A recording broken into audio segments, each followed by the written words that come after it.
Hola, hola, les saluda Edgar Menocal, alumno de la asignatura Derecho de Familia de la Universidad Nacional Autónoma de Honduras. Hoy vamos a hablar sobre el régimen económico, esto dentro del derecho de familia. Como bien sabemos, cuando alguien contrae matrimonio, este se acopla a diferentes parámetros o limitaciones. Y dentro de ello, más que limitaciones, son un conjunto de reglas mismas que determinan eh, los intereses, tanto económicos, que van a establecerse dentro de una relación interconyugal para que no haya como ningún problema al momento de saber diferenciar sus bienes. Como tal, tenemos regulaciones que se deben de aplicar cuando uno contrae matrimonio y esto lo establece la normativa. Cómo poder decir regular de alguna forma el sistema, mejor dicho, llamado como comunidad de bienes, sociedad ganancial. También tenemos el hecho de separación de bienes sin excluir en ninguno de ellos la formación del patrimonio familiar. Cuando dos personas se juntan y esto ya tienen un determinado tiempo, lo importante es arreglar todo lo que se refiere a sus bienes presentes y futuros para tener como finalidad una celebración de capitulaciones, perdón, matrimoniales. Esto con el fin de tener definido todo lo que está en su propiedad.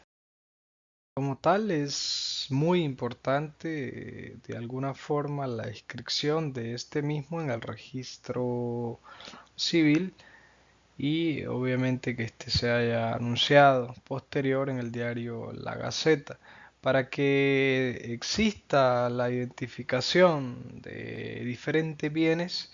Es necesario que pueda darse las capitulaciones en el proceso del matrimonio para que éstas establezcan los parámetros siempre con el consentimiento de ambos cónyuges.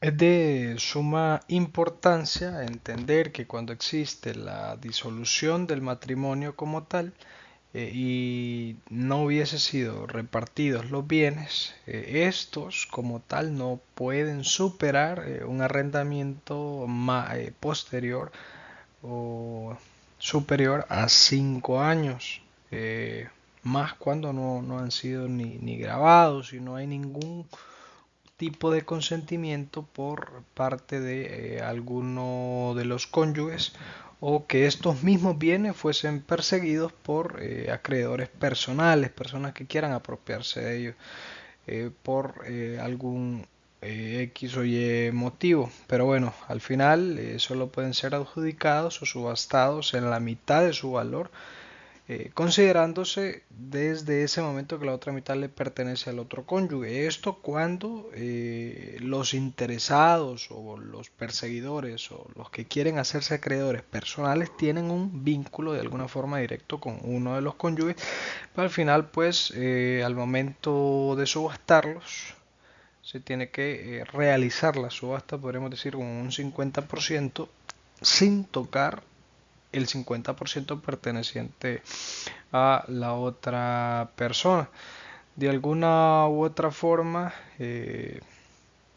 las ganancias, como podríamos llamar, cuando hablamos de sociedad de gananciales, se conservan las propiedades de los bienes al contraer matrimonio y sobre todo pues los que se adquieren durante la estadía de este mismo.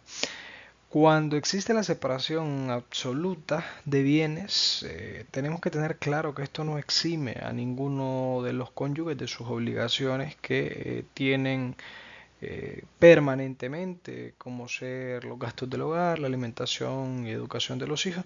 Es un tipo de escenario que siempre se puede dar, más sin embargo nosotros no debemos, si estamos en este proceso, en este escenario, de hacer a un lado, desconocer nuestras responsabilidades.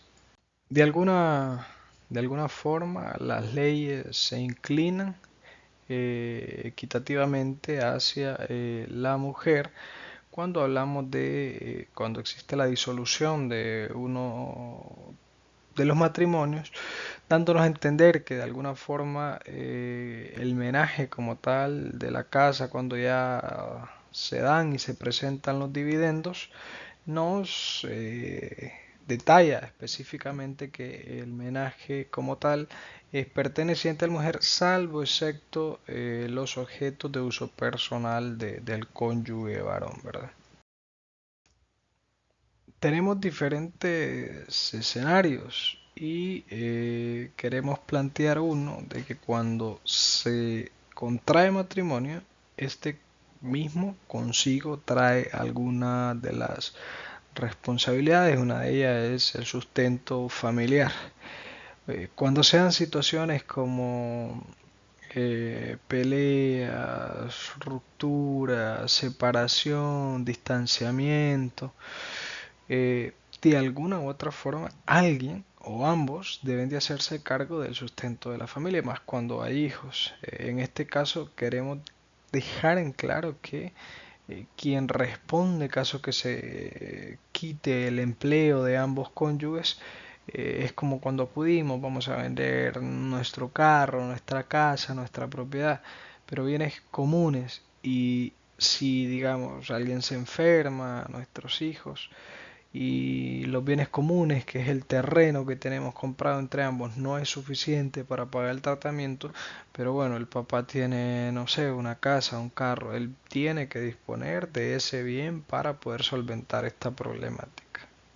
Debe quedar, debe quedar claro que cuando uno de los cónyuges comete un ilícito, estos no afectan o no deberían de afectar en base a la normativa los bienes propios de la otra persona, incluso ni los comunes, ¿no? Un error en el que podría caer un cónyuge que ha contraído matrimonio con su pareja mujer es que, me voy a casar para que ella venga y pague mis deudas. No, al contrario. Cuando se han adquirido deudas, las deudas que fueron adquiridas con anterioridad a el proceso de iniciación de matrimonio deben de ser canceladas y con bienes propios de esta persona, no con bienes comunes. Así que en ningún momento está la obligación de que tiene que ser pagado con bienes comunes. Al contrario, podría caer o incurrir en un delito el forzarlo. Así que tenemos que tener muy claro eso.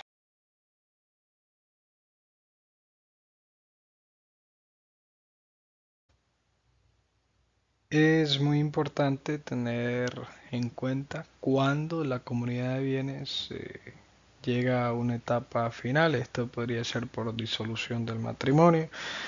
Obviamente no es como que yo quiero terminar el matrimonio porque cometí este error y voy a seguir gozando de la comunidad de bienes, voy a seguir gozando de lo que compramos con mi mujer. No, llega un punto donde se divide, alguien agarra su parte y cada quien por su lado, por separación de bienes, por ser condenado en sentencia judicial firme, uno de los cónyuges porque relativamente estaría afectando al otro, ya sea su reputación o porque la persona simplemente no quiere convivir ya con esta persona por el hecho de haber tenido una condena en sentencia judicial.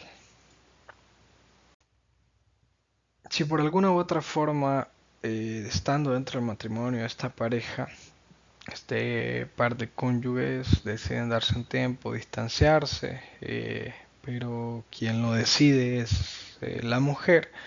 En ningún momento por la separación de hecho, ella misma que tiene la culpa va a tener derecho a las ganancias sustanciales que pueda producir un bien inmueble que puedan tener entre ambos. Es importante tener la claridad de este hecho. Y uno de los temas más importantes es que cuando se contrae matrimonio, de alguna u otra forma debe de haber un administrador o alguna administradora de los bienes. Esta misma no puede depender como tal propiamente de ellos, siempre debe haber un consenso, un consentimiento por parte del otro y es importante dejar en claro que caso que se tomase una situación o se tomase una situación donde toca convertir en efectivo uno de estos inmuebles debe de ser consensuado por ambos, no porque sea administrador le da el derecho de que puede hacer con ello lo que quiere, ¿no? Entonces es importante, como decía aquí en el texto, no obstante lo dispuesto en este artículo, el otro cónyuge podrá oponerse a cualquier acto que redundare en perjuicio de los intereses. Eso no porque a uno de los cónyuges le gustó un carro y no, como me gustó este carro, voy a vender este bien inmueble porque me lo quiero comprar. No, inmediatamente el otro cónyuge puede oponerse ante ello porque no es una adquisición para beneficio de ambos, simplemente solo es por cubrir un capricho y no está estipulado que es permitido cuando es con ese fin.